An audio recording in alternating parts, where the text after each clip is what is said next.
আসসালামু আলাইকুম, স্বাগত সবাইকে আমার আজকের পর্বটি দেখার জন্য। আজ আমি আপনাদের সাথে মাছ দিয়ে দারুণ মজার একটি রেসিপি শেয়ার করব। আজ করে দেখাবো কাজলি মাছের ঝোল বা চচ্চড়ি।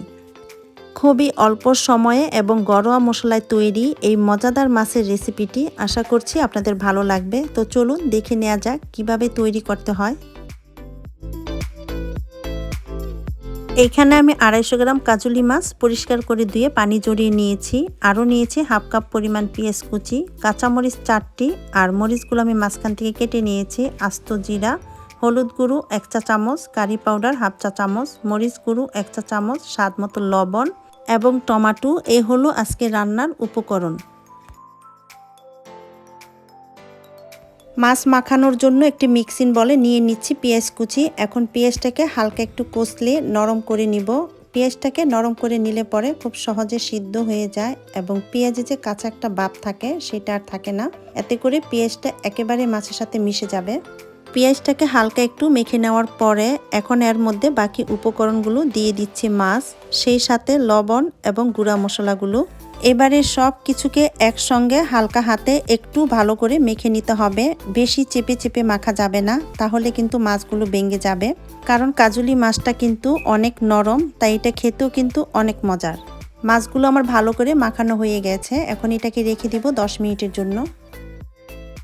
আজকের রান্নাটা কিন্তু আমি একদমই অথেন্টিকভাবে করে দেখাচ্ছি, দাদি নানিরা যেভাবে করতেন। চুলায় একটি প্যান বসিয়ে এর মধ্যে দিয়ে দিচ্ছি 2 টেবিল চামচ পরিমাণ সরিষার তেল।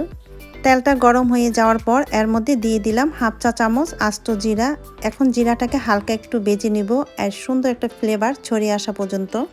জিরাটাকে হালকা একটু ভেজে নেওয়ার পর এখন এর মধ্যে দিয়ে দিচ্ছি সেই মেখে রাখা মাছগুলো। আর চুলার আঁচটা কিন্তু শুরু থেকে মাঝারিতে আছে। এখন ঢাকনা দিয়ে ঢেকে দিচ্ছি 1 থেকে 2 মিনিটের জন্য। এতে করে জিরা ভাজার যে একটা গ্রান আছে সেটা এর মধ্যেই থাকবে। প্রায় 2 মিনিট পরে আমি ঢাকনাটা খুলে নিচ্ছি এবং যে ডিশে আমি মাছটা মাখিয়েছিলাম সেইটা দিয়ে পরিমাণ মতন পানি দিয়ে দিচ্ছি।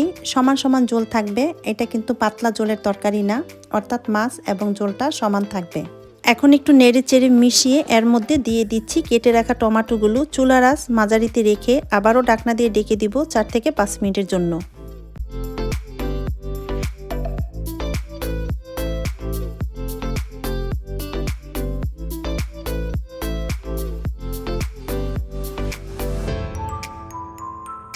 প্রায় 4-5 মিনিট পরে আমি ঢাকনাটা খুলে নিচ্ছি। এই পর্যায়ে চামচ দিয়ে নাড়াচাড়া করা যাবে না, এভাবে হাতলটা ধরে একটু নেড়ে দিলাম। আবারও ঢাকনা দিয়ে ঢেকে দিচ্ছি। চুলার আঁচ মিডিয়াম লোতে করে ঢাকনা দিয়ে রান্না করব আরও 5-7 মিনিট। 5-7 মিনিট পর টমেটো সিদ্ধ হয়ে মাছ এবং ঝোলটা কিন্তু সমান হয়ে এসছে। এই পর্যায়ে এর মধ্যে দিয়ে দিচ্ছি কাঁচামরিচ এবং ধনিয়া পাতা কুচি। হাতলটা ধরে আবার একটু নেড়ে দিচ্ছি। ঢাকনা দিয়ে ঢেকে 1 থেকে 2 মিনিট এইভাবে রান্না করে নিব। তো আমার রান্নাটা কিন্তু একদম হয়ে গিয়েছে। ঝোলের পরিমাণটা ঠিক আছে, এর চেয়ে বেশি শুকানো যাবে না। এরকম মাখা মাখা অবস্থায় নামিয়ে নিতে হবে। এখন এটাকে গরম গরম পরিবেশন করে নিব।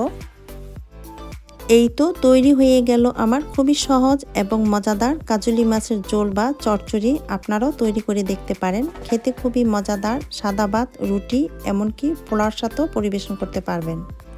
আশা করছি আমার আজকের এই মাছের রেসিপিটি আপনাদের ভালো লেগেছে। ভালো লাগলে ভিডিওটাতে একটা লাইক দিবেন এবং চ্যানেলটিকে সাবস্ক্রাইব করে নিয়মিত পাশেই থাকবেন। সবাইকে অনেক ধন্যবাদ। আল্লাহ হাফেজ।